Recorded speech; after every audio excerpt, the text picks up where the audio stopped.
It's weird, Ava, because these were the banks that, in the trial of Bill Hwang, were painted as victims. So why is the DOJ looking into them now? That's exactly right. During Bill Hwang's trial earlier this year, the banks testified about how they were misled by Archegos and Bill Hwang.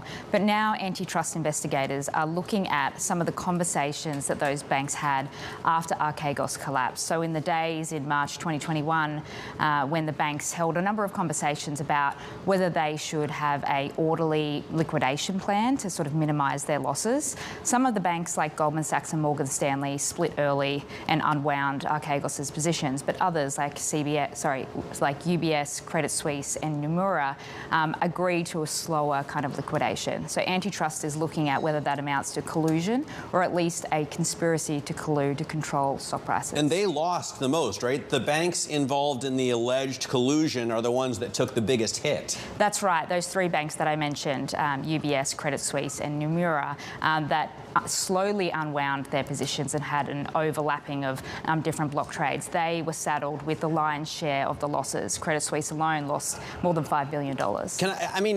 First, I want to say this was one of the most exciting trials that I've ever followed on the Top Live blog.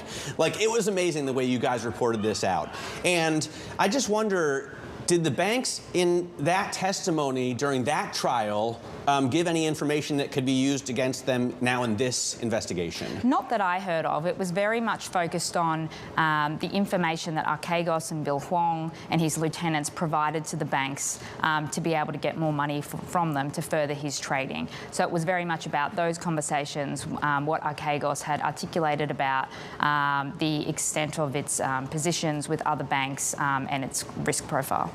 How far along is this investigation? Do we have any idea? We know that it was first opened in 2021 after Archegos collapsed, but it sort of took a back seat to the Manhattan US Attorney's Office investigation, which resulted in a criminal trial. But there has been a flurry of activity since Bill Hwang was convicted a couple of months ago.